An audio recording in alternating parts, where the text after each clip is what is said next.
Hola, ¿qué tal? Es un gusto estar aquí con ustedes. Vamos a presentarles el día de hoy un video educativo. Primero vamos a ver el derecho laboral. Y aquí vamos a comprender cuál es la génesis del derecho laboral, cómo surge entre todo este esquema jurídico, analizando sus fuentes, su concepto, también como una forma de adentrarnos a la materia para poder estudiar sus principales protectores. Dentro del derecho laboral mexicano, podemos decir que este posee una rica y muy interesante historia, además de varios periodos históricos, como son la época prehispánica, la colonización española y la Revolución Mexicana. También dentro del derecho laboral existen fuentes,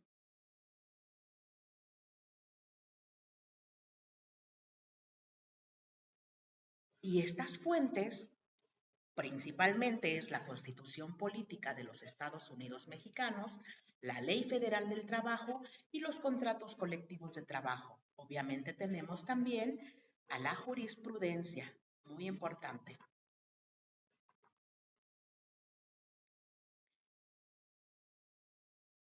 Dentro de la siguiente unidad vimos las relaciones individuales del trabajo y aquí como objetivo tuvimos que analizar el concepto de relaciones individuales de trabajo, cuáles son los sujetos que participan en la relación individual de trabajo y cómo se establece el contrato individual de trabajo, tomando como referencia obviamente los, los requisitos de ellos.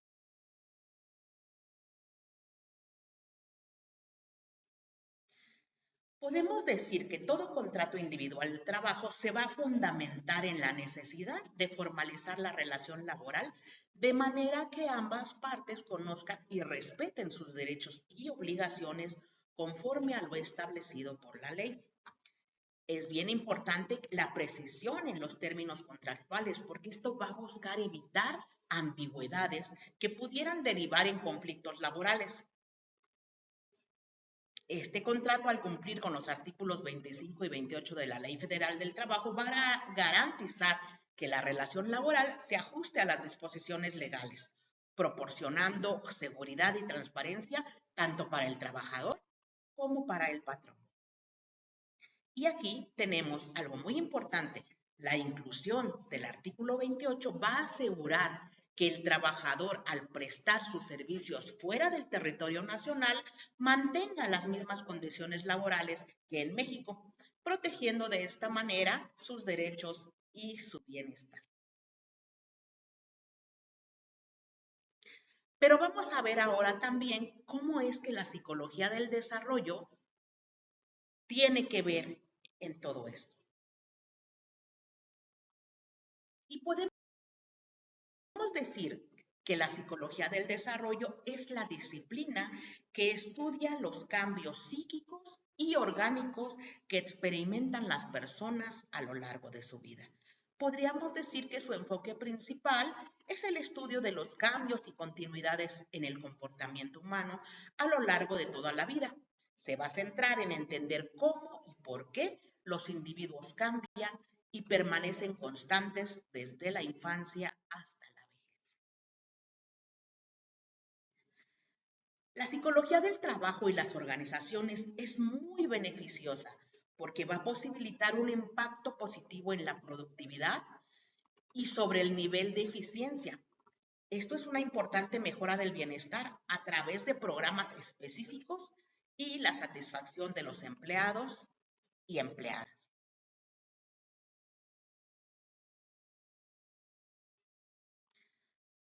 También nos va a ayudar a que los equipos de trabajo desarrollen una cultura de colaboración.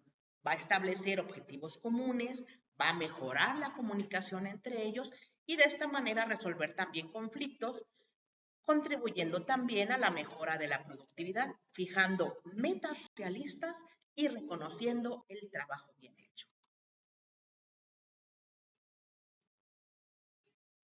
Y bien, en este siguiente tema vamos a ver los órganos jurisdiccionales. Vamos a conocer su competencia en cuanto a las acciones que llevan tanto a nivel local, estatal y federal.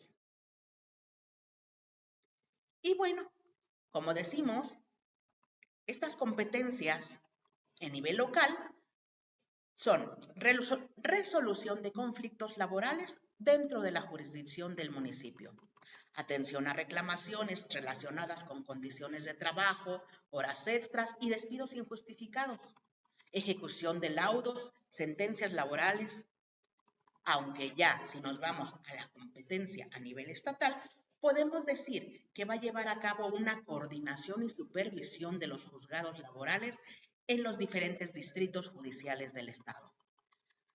Va a llevar a cabo también resoluciones de apelaciones contra decisiones de los juzgados locales y la implementación de políticas estatales en materia laboral. También, en cuanto a su competencia a nivel federal, podemos decir que aunque los órganos jurisdiccionales operan principalmente a nivel local y estatal, pueden colaborar con instituciones federales en ciertos casos, como por ejemplo en el apoyo en la implementación de reformas laborales federales, y pueden colaborar también con la Secretaría del Trabajo y Previsión Social en la vigilancia del cumplimiento de leyes laborales federales, así como la asistencia en la resolución de conflictos que lleguen a involucrar a trabajadores y empleadores de distintos estados.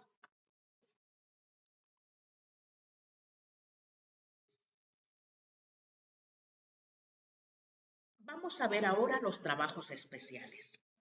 Vamos a identificar en qué consisten cada uno de ellos. Como por ejemplo, los trabajadores de confianza. Antes vamos a decir que los trabajos especiales son actividades económicas que se rigen por una regulación especial en la Ley Federal de Trabajo. Esto se debe a que su naturaleza los hace importantes, delicados o vulnerables para las personas que los realizan. Como ejemplo de esto tenemos a los trabajadores de confianza, los agentes de comercio, los deportistas profesionales, el trabajo a domicilio, el trabajo en hoteles, restaurantes, bares y otros establecimientos análogos, así también los trabajadores de la industria familiar y el trabajo en las universidades e instituciones de educación superior. Y hablando del trabajo, también tenemos las relaciones colectivas de trabajo. Aquí vamos a comprender qué son los sindicatos, las federaciones y confederaciones y cuáles son los requisitos para la existencia de un contrato colectivo de trabajo, qué es un contrato de ley, los pasos para la modificación, suspensión y terminación colectiva de las relaciones de trabajo.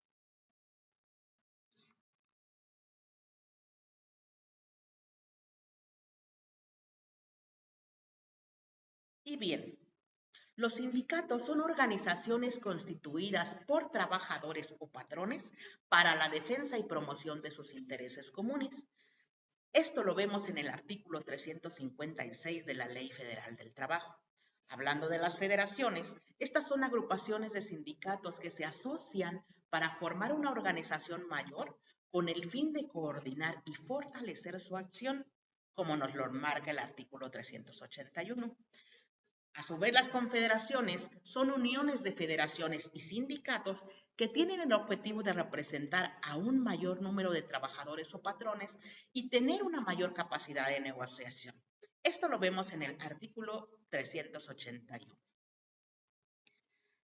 Estos pueden tener un contrato colectivo de trabajo, pero para que este exista se necesita un acuerdo entre uno o más sindicatos de trabajadores o uno o más patrones o sindicatos de patrones. Presentarlo por escrito y realizar su inscripción ante la Junta de Conciliación y Arbitraje. Hablando de un contrato ley, podemos decir que es un acuerdo celebrado entre uno o más sindicatos de trabajadores y varios patrones. Si hablamos de los pasos para modificarlo, es que puede haber una suspensión y terminación colectiva de relaciones de trabajo, una propuesta de modificación por parte de cualquiera de las partes y bueno, la resolución la tendrá que dar la Junta de Conciliación y Arbitraje. Esta va a negociar para acordar la terminación y la resolución por parte de ellos, en caso de que no se llegara a un acuerdo.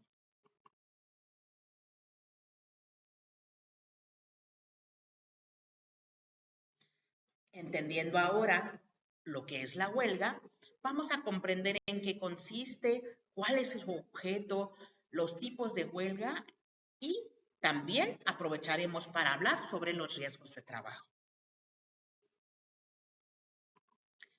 Y bueno, podemos decir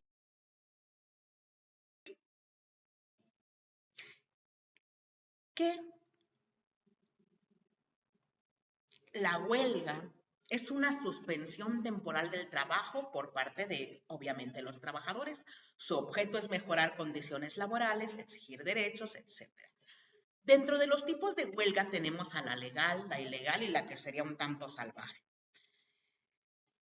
Su existencia jurídica se da de acuerdo al cumplimiento de requisitos legales y la aprobación por la autoridad competente. Su inexistencia jurídica se da por un no cumplimiento de requisitos legales o un rechazo por la autoridad competente. Para una terminación debe haber un acuerdo entre las partes, una intervención de la autoridad y el cumplimiento de objetivos.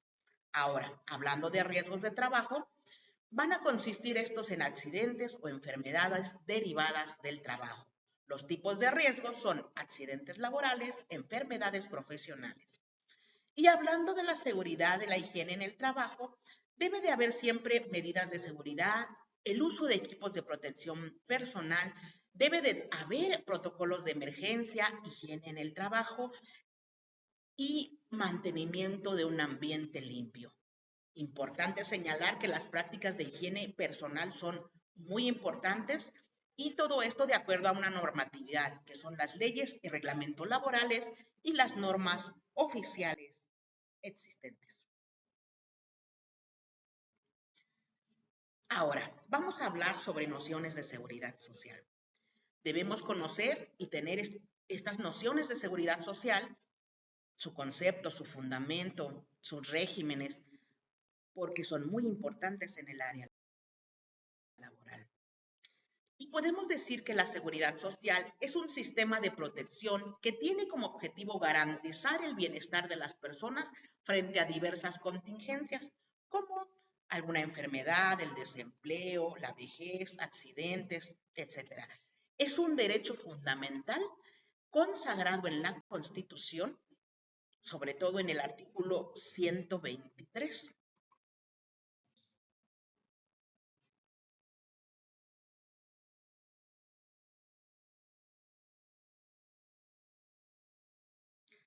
Pues la seguridad social se define como el conjunto de medidas adoptadas por el Estado para proteger a los individuos de situaciones que pueden afectar su salud, su capacidad de trabajo o sus ingresos.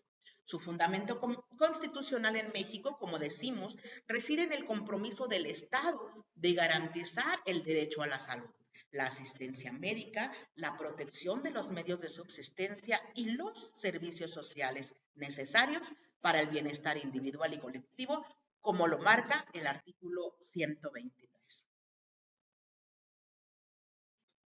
Existen también dos regímenes. El régimen obligatorio del Seguro Social, que va a cubrir a los trabajadores del sector privado y a sus beneficiarios, ofreciendo servicios de salud, pensiones, incapacidades y riesgos de trabajo. Y el régimen de jubilaciones y pensiones, que va a asegurar a los trabajadores del sector público, brindando prestaciones similares a las del IMSS, además de servicios adicionales para los trabajadores del Estado. Vamos a ver por último, ¿cuál es la importancia de las instituciones de seguridad social? Estas instituciones son fundamentales porque promueven el bienestar general, aseguran que los individuos y sus familias puedan enfrentar situaciones adversas sin caer en la pobreza. Contribuyen también a la justicia social, proporcionan igualdad de oportunidades al acceso a servicios de salud y prestaciones sociales, además de que impulsan el desarrollo económico, ya que al proteger la fuerza laboral, las instituciones de seguridad social favorecen la estabilidad y el crecimiento económico del país.